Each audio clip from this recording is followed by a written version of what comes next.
kind of tail end of February, because it's a little more south, you know, and even March, because when the sun does come out right now, it's probably pretty warm actually, hey?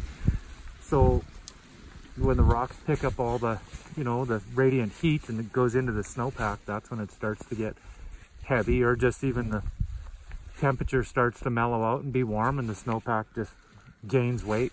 So in BC, you guys, this weather pattern's pretty common. You guys get quite a few of these heavy wet snows in the springtime. Yeah, for sure. March is one of our biggest precip months. So whether it be rain or snow, you know, usually it's snow in the alpine, whatever above, let's say 3,000 feet or whatever. Everything above that is usually snow, and below that is rain. And but so, it's what happens is when you get that big snowpack, that, you know, like, because we all get good snow till the end of March or even later, you know, and you have those crappy layers that happened in December or maybe November, and then now you get all that March snow on, or pardon me, all that snow, and in March when it warms up and things become, there's a huge amount of weight, right? So that's what makes big stuff happen.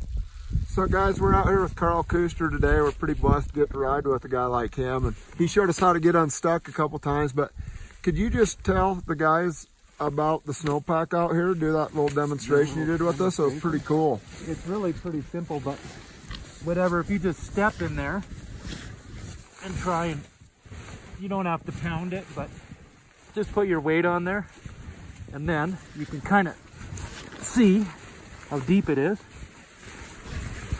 And then you just smooth off, make sure it's shaded.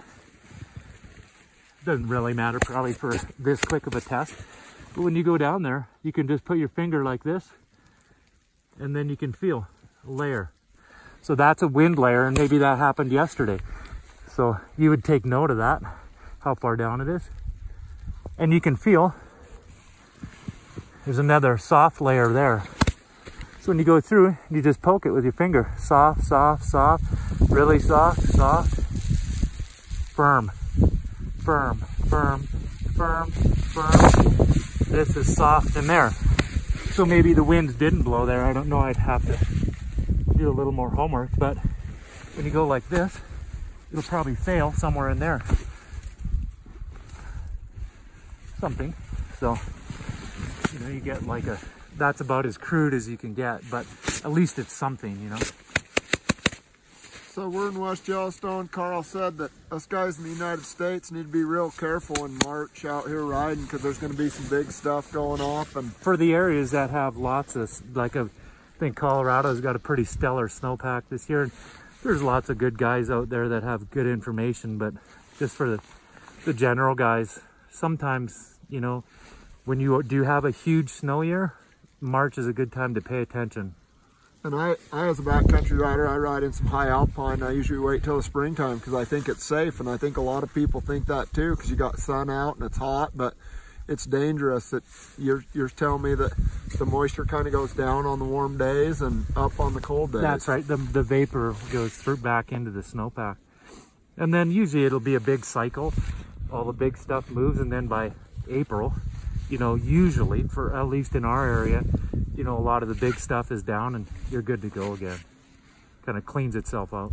Well, typically. It's always cool. I've been riding snowmobiles with you for about 20 years, and you still teach me something every time I go out. It's awesome. I YouTube lots. I just learned that today. Canadian schools are pretty good, eh? Yeah. Hey. Idaho schools ain't worth a shit. I know how to feed cows, that's about it. No, it's all good, man.